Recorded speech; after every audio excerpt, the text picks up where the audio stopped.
आयुष के पापा के लिए लाई थी ये, सिकुड़कर आयुष के नाप का हो गया है। हमारी खूबसूरत साड़ी का तो रंग ही उड़ा दिया। इसीलिए अपनाए सही डिटर्जेंट, 2 डाला का एडवांस फॉर्मूला जो दे कपड़ों को नई चमक और साथ ही सिकुड़ने से बचाए, चले ज्यादा और पैसे बचाए। इसीलिए अब से जो धोए होंगे तो आपको जरूर देखना चाहिए कि हमारी पार्टी ने कहा था कि जिन लोगों ने पार्टी के व्हिप का पालन नहीं किया है उनका बारी बारी से समय आएगा और सबको पार्टी से बाहर का रास्ता दिखाया जाएगा। जो दूसरा सवाल यह है, जो योगी आदित्यनाथ जी ये कह रहे थे, उत्तर प्रदेश के मुख्यमंत्री, उसी योगी आदित्यनाथ से उसी सदन में बिजमा यादव जिनके पति की हत्या मुख्यमंत्री योगी आदित्यनाथ के संरक्षित गुंडों ने और उनके स्वजाति साथियों ने, उदयभान करवरिया ने उसी इलाहाबाद में बिजमा यादव के पति की हत्या AK-47 चला के करी गई। उनको न्याय कब देंगे मुख्यमंत्री? नहीं मनोज काका जी, आपने 1.5 मिनट बोला सर, आपने 1.5 मिनट बोला। राजू पाल की भी हत्या भरे इलाहाबाद में कैसे हुई थी? मैं उस समय इलाहाबाद में ही था और मैंने देखा था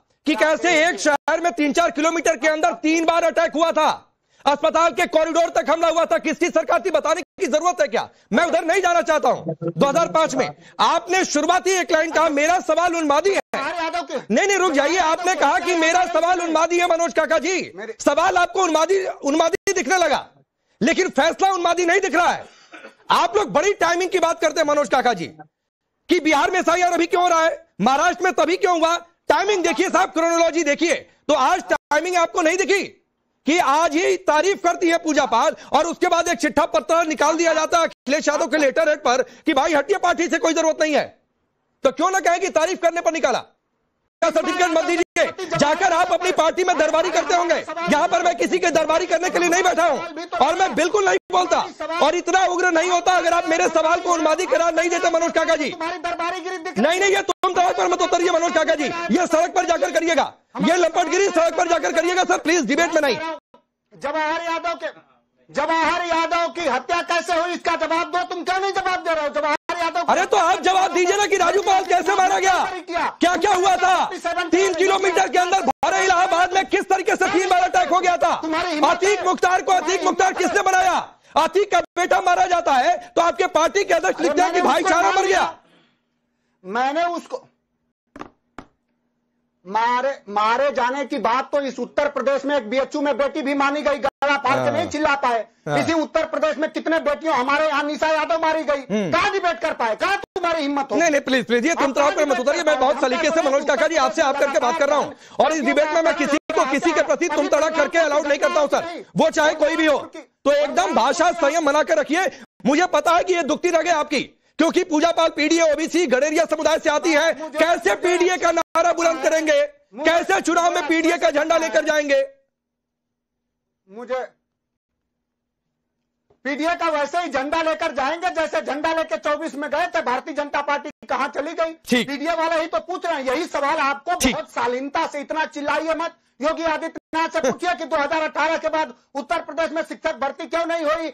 मधुशाला से उत्तर प्रदेश का विकास हो रहा है कि पाठशाला। अब प्रदीप भंडारी जी को लाता हूं, अब प्रदीप भंडारी जी को लाता हूं। मतलब पूजा पाल पर सवाल तो शिक्षक भर्ती पर जाएंगे, क्योंकि PDA वाले सवाल का कोई जवाब नहीं है। अब मनोज काका जी सुनिए, प्रदीप भंडारी को सुनिए। आज राकेश जी, मनोज काका जी इतना गुस्सा इसीलिए है, इतना गुस्सा और आग बबूले इसीलिए, मैंने इनको कभी इतना गुस्सा और आग बबूला होते हुए नहीं देखा, क्योंकि आज जो है ये उल्टे पांव गिर चुके हैं अपने तथ्यों के आधार पे ही।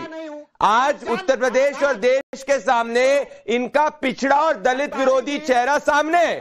ये कह रहे हैं कि पार्टी डिसिप्लिन को फॉलो नहीं किया, तो जब 3 विधायकों को इनने पार्टी डिसिप्लिन फॉलो नहीं करने से हटाया था तो तब पूजा पाल को क्यों नहीं हटाया? अभी इसीलिए हटा रहे हैं क्योंकि परिवारवादी जो है उनके लिए पिछड़ा और दलित, भले कांग्रेस पार्टी भी हो, उसने कर्नाटक के एक आदिवासी समाज से आए हुए मंत्री को इसीलिए हटा दिया क्योंकि उसने राहुल गांधी से सत्य कह दिया, और यहां पे इसीलिए हटाया गया क्योंकि अखिलेश यादव के सामने सत्य कह दिया।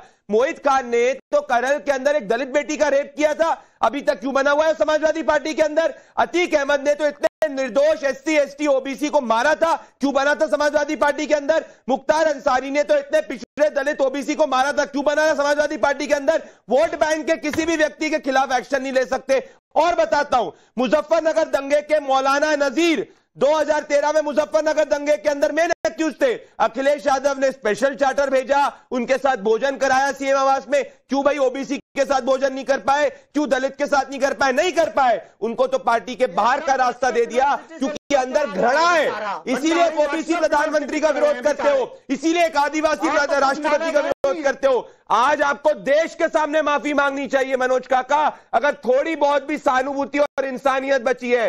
पीडीए नहीं है, आप परिवार डेवलपमेंट एसोसिएशन हो, परिवार डेवलपमेंट एसोसिएशन। बोलिए मनोज जी, बोलिए काका जी। अब जवाब सुन लो, आप जवाब सुन लो। जब अब देखिए देश के सामने माफी उसको मांगनी चाहिए जिसने इस देश के बहन बेटियों के सिंदूर लूट जाने पर भी सिंदूर की सियासत कर रहा था। उसको माफी मांगनी चाहिए देश की। जो अक्साई चीन, अभी तमाम चैनलों ने दिखाया कि अक्साई चीन पर चाइना अपना कॉरिडोर बना रहा है, हमारी सरकार करे, ना कोई आया था ना कोई गया था। उसको माफी मांगनी चाहिए। देश के नौजवानों को 45 साल से सबसे ज्यादा बेरोजगारी दिया, उसको माफी मांगनी चाहिए। जो देश पर सबसे ज्यादा कर्जे लादा, उसको माफी मांगनी चाहिए। पूरी दुनिया में देश का अब ये सब बाकी पूरी दुनिया की बात करेंगे, पूजा पाल और ओबीसी की बात करेंगे। मैं समझ सकता हूँ मेरे भाई मनोज काका, जब 9 सीटें दी थी उपचुनाव में 50% मुसलमानों को टिकट दिया, 50% ओबीसी को टिकट दिया, 50% एसटी समाज के लोगों को टिकट दिया। काहे नहीं किया मनोज काका? और आपको और बताऊं, जब आपकी सरकार थी 2.5 लाख एससी एसटी से समाज से आए हुए वर्कर को क्यों डिमोट कर दिया था आपने? अरे आज माफी मांगो, कहो पूजा पाल को इसीलिए हटाया क्योंकि परिवारवादियों को एक्सपोज कर दिया। मनोज काका जी, आपकी पार्टी ने ये की है कि अखिलेश यादव के ऊपर आप भी नहीं बढ़ सकते, क्योंकि वो यादव नहीं, ओबीसी नहीं, परंतु परिवार से आते हैं। आप माफी मांगने का इतिहास तुम्हारा दरबारी। अरे काहे भाषा को इतना निम्न कर रहे हो? सड़क पर नहीं हो, तुम मांगो माफी। समाज। अरे मनोज काका जी, आज पकड़े गए ना। हमेशा लोकतांत्रिक आज मैं कह रहा हूं कि आज पूजा पाल, सुनो अब सुनो, 50 साल तक ओबीसी कमीशन नहीं बना था, विरोध इसीलिए किया था ना। आज समझ गए मैं आपकी बात। आज आदिवासी एससी एसटी, अच्छा एक चीज मैं बीच में आता हूँ, बाकी मेहमान एक मिनट मैं बीच में आता हूँ, बाकी के मेहमान थोड़ा सा इंतजार करेंगे क्योंकि एक गैप के बाद बीजेपी सपा दोनों है, तो मैं डिबेट का ज्यादा हिस्सा जाहिर सी बात है इनके बीच है। जरा मेरा ये बड़ा फ्रेम काटिए एक बार, और जरा मेरे ये आईपैड को पीछे पैच करिए। एक तस्वीर मैं दिखाना चाहता हूं, एक बार जरा इस तस्वीर को पैच करिए। और मुझे लगता है कि मनोज काका जी ये तस्वीर आप देख रहे होंगे, और ये तस्वीर देखिए, ये तस्वीर आप भी भंडारी जी देखिए, ये मुलायम सिंह यादव जी, अतीक अहमद कुत्ते के साथ ये तस्वीर है। नहीं ये तस्वीर मैंने सिर्फ इसलिए रखी है, बता दे रहा हूं, ये तस्वीर मैंने सिर्फ इसलिए रखी है। भाई हटा दीजिए स्क्रीन, ये हटा दीजिए, अब विंडो में आ जाइए। ये तस्वीर इसलिए रखी है सर। बंद करो। अरे नहीं क्यों दिखाना बंद करो? मतलब आप न्यूज चैनल और मीडिया को कहेंगे कि दिखाना बंद करो, कल को कहेंगे सवाल पूछना बंद करो। डिबेट की शुरुआत में आपने कह दिया सवाल ही उन्मादी है। अब सुनिए सवाल, सुनिए सर। स्वामी का पॉडकास्ट सुन लिया करो तुम। अरे सुनिए ना, पॉडकास्ट की जब बात जाकर किया करिए सर, पॉडकास्ट की बात जाकर किया करिए। ये न्यूज चैनल है, न्यूज चैनल की बात किया करिए मनोज काका जी। इतनी सामान्य डिसिप्लिन और इतना सामान्य ज्ञान आपको नहीं है तो मैं उसका कुछ नहीं कर सकता हूं। सवाल सुनिए सर, प्लीज सवाल सुनिए। ना तो मैं आपको सीख दे रहा हूं ना आप मुझे सीख दीजिए। आपसे सवाल कर रहा हूं, सवाल का जवाब दीजिए, दोनों का यही काम है। अब सवाल यह है कि अतीक मुख्तार प्रेम, मेरे सवालों का भी जवाब दो ना। बिजमा यादव सर सुनिए ना, पहले यहां पर सर आपको जवाब देने के लिए बुलाया जाता है, सवाल पूछने के लिए नहीं बुलाया जाता है। नहीं तो कल से रोल लिख दीजिए कि पार्टी के प्रवक्ता जवाब देने नहीं आया करेंगे, सवाल पूछने आया करेंगे। आपका बीजेपी से सवाल है, निश्चित तौर पर पूछिए, वो मैं प्रदीप भंडारी से कहूंगा कि उसका जवाब दें। अब सुनिए सर, प्लीज सुनिए। बात करने आते हैं, पीडीए की बातचीत करने। हाँ सर, संवादी हो रहा है ना। कोई सुप्रीम अथॉरिटी थोड़े हमारे, मैं कोई सुप्रीम अथॉरिटी नहीं, ना आप है ना मैं हूं। लेकिन हाँ, यहाँ का डिबेट शो सर मैं होस्ट कर रहा हूं तो डिबेट शो मेरे हिसाब से चलेगा। चलिए अब सवाल, हमारा भी सवाल है। हाँ ठीक है, स्वागत है आपके सवालों का भी, स्वागत है आपके सवालों का भी। तो इस सवाल को मैं ट्रांसफर कर रहा हूं, आपके इस सवाल का भी स्वागत है, मैं भंडारी जी को ट्रांसफर कर रहा हूं। सुनिए सवाल। मैंने पीछे अतीक की तस्वीर दिखाई, मुलायम सिंह यादव जी के साथ तस्वीर थी। सर सुनिए ना, अतीक मुख्तार की कहानियां सबको पता है। अतीक मुख्तार को किसने बनाया? सवाल सिर्फ यह है कि ये वोट बैंक तुष्टीकरण, इसके लिए आप लोग पीडीए छोड़ रहे हैं। और मुख्यमंत्री जी के कुछ स्वजाति गुंडों का भी नाम ले लो, कुछ हिम्मत करो, कुछ हिम्मत करो। अरे फिर आप मुलायम का नाम आप अपने पार्टी के नेताओं पर बोलने की हिम्मत करिए ना सर। मेरे हिम्मत का काहे नहीं टेस्ट ले रहे हैं? चंदौली का गुंडा मनोज काका जी, मेरे हिम्मत का काहे टेस्ट ले रहे हैं भाई? आप हिम्मत लो, कुछ आप अपने पार्टी के नेता, आप पार्टी के नेताओं पर बोलने की हिम्मत दिखाइए, इस तस्वीर पर बोलने की हिम्मत दिखाइए। क्या यही वजह है, यही प्रेम वजह है?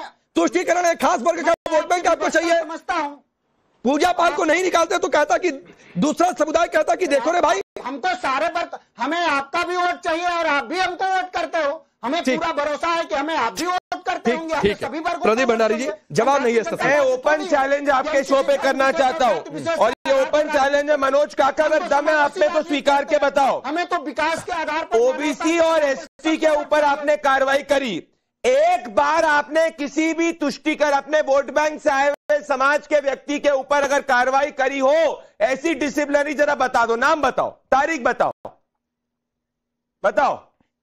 चैलेंज आप हमको नाम और तारीख बताओ कि ये देखिए, मैंने चैलेंज करा, अगर इनकी नीयत साफ है मैं कह रहा हूं चलो ठीक है करिए। क्या इनके वोट बैंक से आए हुए किसी भी एक व्यक्ति के खिलाफ राकेश जी शो पे मैं इनके लिए कहूंगा, मैं बोलूंगा ये सही कह रहे हैं, ठीक शो की इनकी तारीख नहीं करेंगे, एक्सपोज हो चुके। ठीक है, अब मैं जवाब नहीं करी मोहित, अब मैं बाकी मेहमानों के पास चला जाता हूं, तब तक आप लोग थोड़ा सा सांस लीजिए।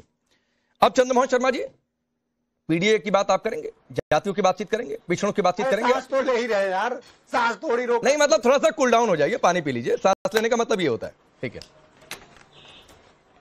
अरे कूल डाउन ही है राकेश जी, आप कितने मानसिक रूप से कमजोर होंगे कि नहीं, मैं बिल्कुल कमजोर नहीं हूं सर। अगर आप मुझे मानसिक तौर पर कमजोर समझ रहे हैं तो ये आपकी अभी तक के जीवन की सबसे बड़ी गलती होगी। खैर, चंद्रमोहन जी बोलिए। अच्छा, अरे वाह। देखिए, बिल्कुल पीडीए और जो निम्न जो छोटी जाति के बारे में बात करनी पड़ेगी, क्योंकि जो सरकार आज भाजपा की है उसके हाथ से जो अनैतिकता हो रही है और जिस बात पे आज आप डिबेट कर रहे हैं उसका जवाब भी आपको देना पड़ेगा। अच्छा, क्योंकि आप ही की जवाब में कई ऐसी चीजें आई जिसको उठाना भी पड़ेगा। आप उठाइए। अब भंडारी जी से सबसे पहले तो पूछे कि वो विकास इतना काहे कर रहे हैं, और उनके नेता विकास की बात कर रहे हैं, और एक कमल दास जो है वाराणसी के, राम कमल दास, उनके यहाँ पर 45 परिवार के सदस्य वाराणसी के अंदर वोट कर देते हैं। इतना लंबा विकास मत करिए भंडारी। अरे भैया, 50,000 फर्जी घुसपैठियों को वायनाड में घुसाते हो, रायबरेली में घुसाते हो, जरा प्रियंका वाड्रा जी को बोलो ना। और 1980 के अंदर सोनिया गांधी जी जब इटालियन सिटीजन थी, उनको भारत का नागरिकता का वोटर रोल दे देते हो, बिना भारत के नागरिक बने, तो पहले चंद्रमोहन जी जरा फोन डायल करो, ये फोन लो और सोनिया गांधी जी का नंबर होगा आपके मोबाइल में। अगर आप कांग्रेस के सच्चे कार्यकर्ता कॉल करके पूछो। 30 सेकंड दीजिए, 30 सेकंड दीजिए, आप सुनिए तो ये कहना क्या चाहते हैं। 2 मिनट नहीं, 30 सेकंड बोलिए।